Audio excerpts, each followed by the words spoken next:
O valor não está no crítico, nem naquele que aponta a falha do forte ou mostra de que forma uma pessoa poderia ter feito algo melhor. O crédito pertence àquele que está de fato na arena, cujo rosto está marcado pela poeira, pelo suor e pelo sangue, que luta valentemente, que tenta muitas vezes sem alcançar, pois não há esforço sem tentativa e dificuldades, que conhece a verdadeira devoção, que se esgota por uma causa valiosa e que sabe que, na melhor das hipóteses, conhecerá a alta realização do triunfo e que, na pior, se fracassar com coragem, seu lugar jamais será junto às frias e tímidas almas que desconhecem vitória ou derrota. Theodore Roosevelt.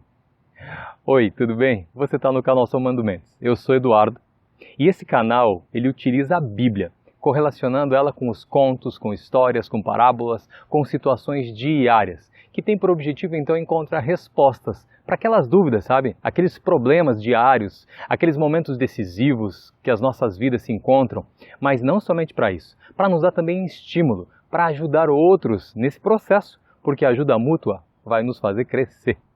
Então olha só, o título de hoje é Lutando contra a Fraqueza.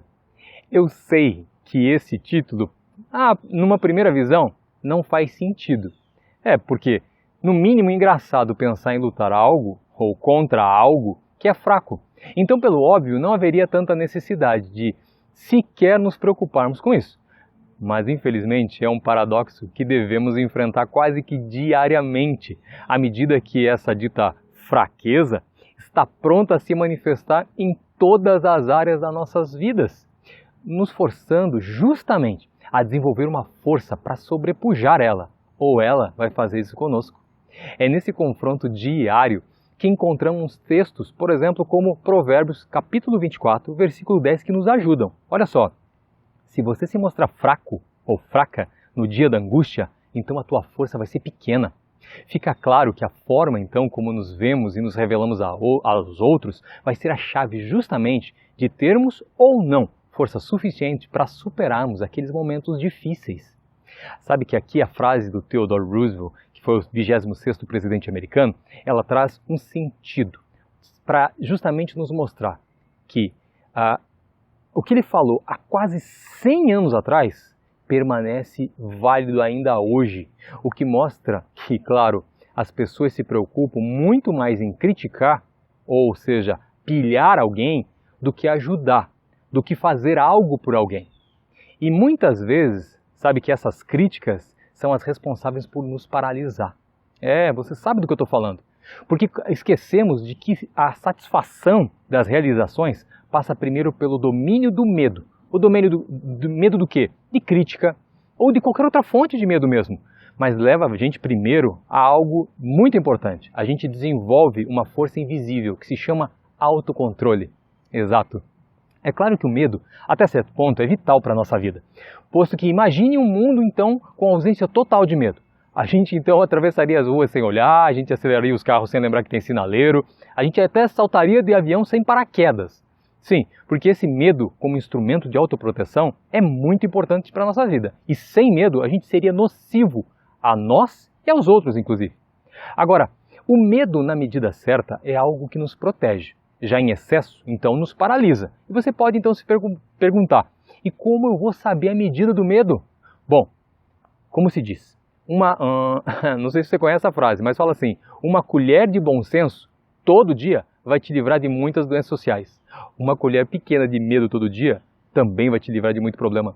Então, quer dizer que é inerente a nós, seres humanos, a ideia de autoproteção ou preservação da vida. Mas será que nesse exato momento, eu ou você estamos nos protegendo ou nos escondendo? Claro que responder isso eu sei que não é fácil, mas muda tudo quando a gente faz. À medida que se estamos nos sentindo fracos, não tem problema algum, na verdade, se sentir fraco. O problema está muitas vezes em culparmos outros e não tomarmos uma atitude para mudar esse estado, então.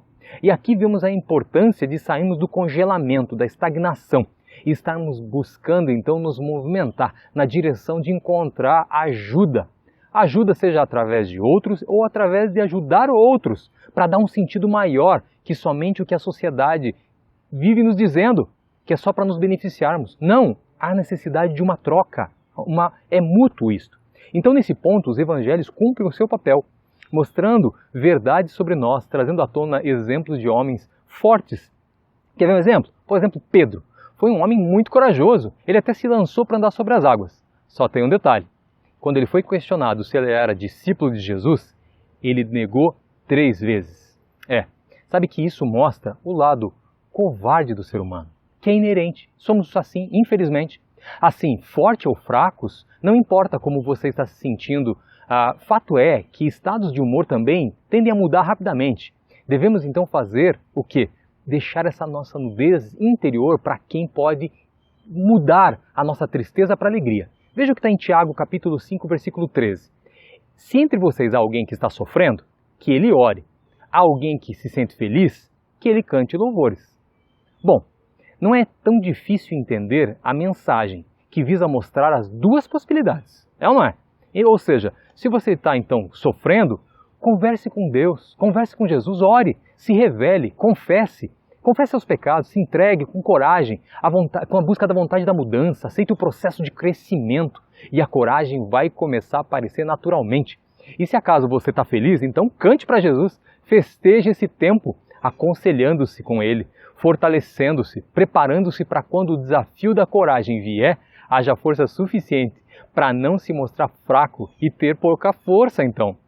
Assim, de um jeito ou de outro, a fonte é Jesus. E o Espírito Santo está pronto para realizar a obra de fortalecer as suas estruturas, a fim de que no dia então da angústia, esse vento possa soprar sem que venha te derrubar.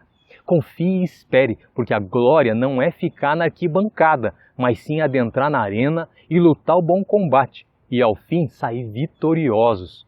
Então começa agora, pratique o efeito soma. Sinta-se obrigado a motivar alguém, porque é um passo decisivo para mudar, para ajudar outros nesse processo também. E a Bíblia é o meio perfeito para você somar em vidas. Por isso, compartilhe esse vídeo, some na vida das pessoas, curta esse vídeo, se inscreva no canal também e acione o sininho para estar atualizados sempre dos novos conteúdos. Nos segue também no Instagram, no Facebook e visita a nossa página www.somandomentes.com. E não esquece de deixar seus comentários aqui embaixo, as suas sugestões, as suas dicas de textos bíblicos e o que você achar melhor. Nós agradecemos muito pela sua opinião. Até o próximo vídeo. Tchau!